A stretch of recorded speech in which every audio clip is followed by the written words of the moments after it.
মানুষ কখনো মানুষকে সেজদা দিতে পারে না, মানুষ সেজদা দিবে তার রবকে। আর রবকে সেজদা শিখানোর জন্য আমাদের মতো রাসূলদেরকে আল্লাহ পাঠিয়েছেন। আমি যদি পৃথিবীর কোনো মানুষকে সেজদা দেওয়ার জন্য নির্দেশনা দিতাম, তাহলে পরে আমি সকল নারীদেরকে বলতাম তোমরা তোমাদের স্বামীদেরকে সেজদা দাও। আপনারা শুনেছেন ইমাম তিরমিজির একটি হাদিস, রাসূল করিম সাল্লাল্লাহু আলাইহি সাল্লাম কোন এক গিরিপথ দিয়ে যাচ্ছিলেন, ওখান দিয়ে একটি ওট এসে রাসূল করিম সাল্লাল্লাহু আলাইহি সাল্লামের কদমে সেজদায় পড়ে গিয়েছে। সাহাবায়ে কেরাম রাসূল করিম সাল্লাল্লাহু আলাইহি সাল্লামকে বলল, ইয়া রাসূলুল্লাহ, আপনাকে রব্বুল আলামিন ইয়া ইমামুল মুরসালিন সাইয়্যিদুল আম্বিয়া খাতামুল আম্বিয়া সাইয়্যিদুস সাকালাইন, আপনাকে সারা পৃথিবীর মধ্যে সর্বোৎকৃষ্ট মানুষ হিসেবে পৃথিবীতে পাঠিয়েছে। আপনার মতো মানুষ পৃথিবীতে আসেও নাই, আসবেও না।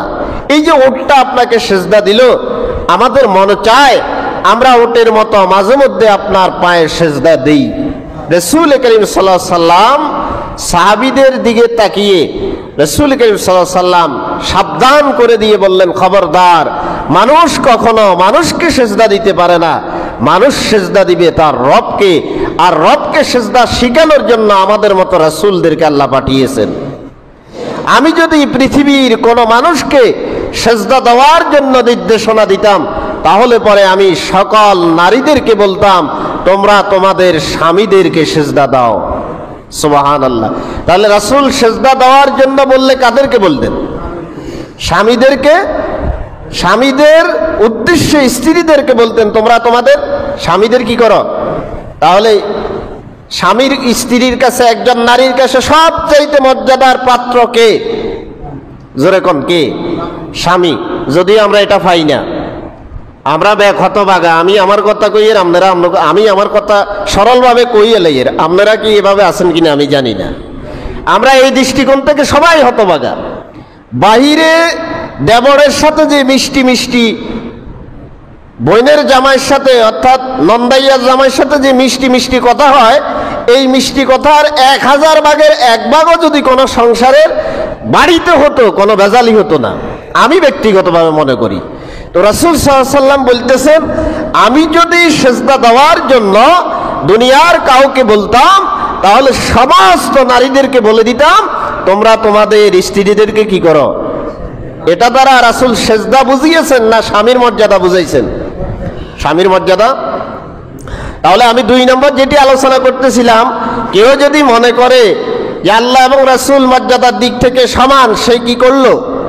শিরক করলো। হযরত ইবনে আব্বাস থেকে ইমাম বুখারী হাদিস নিয়েছেন 3261 নম্বর হাদিস। আর ইবনে আব্বাস রাদিয়াল্লাহু তাআলা আনহুমা قال قال رسول الله صلى الله عليه وسلم لا تطروني كما أطرت النصارى عيسى ابن مريم وأنا عبد الله ورسوله। তোমাদেরকে সাবধান করে দিচ্ছি, তোমরা আমার মর্যাদার ব্যাপারে সীমা লঙ্ঘন, সীমা অতিক্রম করবে না।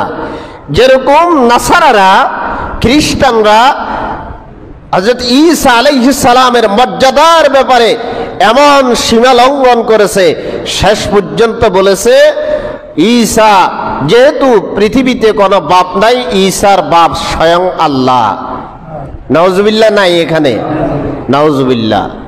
তাহলে আমার মর্যাদার ব্যাপারে তোমরা সীমা লঙ্ঘন করো না, যেরকম খ্রিস্টানরা ঈসা আলাইহিস সালামের মর্যাদার ব্যাপারে কি করেছে? সীমা লঙ্ঘন করেছে। ইন্নামা আনা আব্দুল্লাহ, আমি আল্লাহর কি? বান্দা। আল্লাহর আমি কি? বান্দা। কথা বুঝে আসছে? তাহলে আল্লাহ এবং তার রাসূলকে মর্যাদা সমান মনে করা কি? একই সমান মনে করা শিরক। আমরা বিখ্যাত তাবি মজমাউল কবিরের ভিতরে হাদিসটি এনেছেন 2889 নম্বর হাদিস। বিখ্যাত তাবি ইমরান ইবনে হুসাইন রাদিয়াল্লাহু রাহমাতুল্লাহ আলাইহি বলেন, قال قال رسول الله صلى الله عليه وسلم لا ترفعوني فوق حقي لا ترفعوني فوق حقي আল্লাহ আত্তাখাযানি আবদান ক্বাবলা ইয়াত্তাখাযানি নাবিয়ান, কয় যে তোমরা আমি রাসূলকে খবরদার কখনো আল্লাহ পাকের উপরে মর্যাদার আসনে সমাসীন করবে না। জেনে রাখো নিশ্চয় আল্লাহ তাআলা আমাকে গোলাম হিসাবে বান্দা হিসাবে ঘোষণা দিয়েছেন। ক্বাবলা ইয়াত্তাখাযানি নাবিয়্যা, নবী হিসাবে ঘোষণা দেওয়ার আগে আল্লাহ আমাকে তার বান্দা হিসাবে ঘোষণা দিয়েছেন। নবী হিসাবে ঘোষণা দেওয়ার আগে আল্লাহ আমাকে তার বান্দা হিসাবে ঘোষণা দিয়েছেন। কাজেই আমরা কি বুঝলাম? 2 নম্বর শিরক কি? মর্যাদার দিক থেকে আল্লাহ এবং তার রাসূলকে কি মনে করা? সমান মনে করা। 1 নম্বর শিরক আল্লাহ এবং তার রাসূলকে একই বস্তু মনে করা, বড় শিরক। মূর্তি পূজা থেকেও জঘন্য শিরক এগুলো।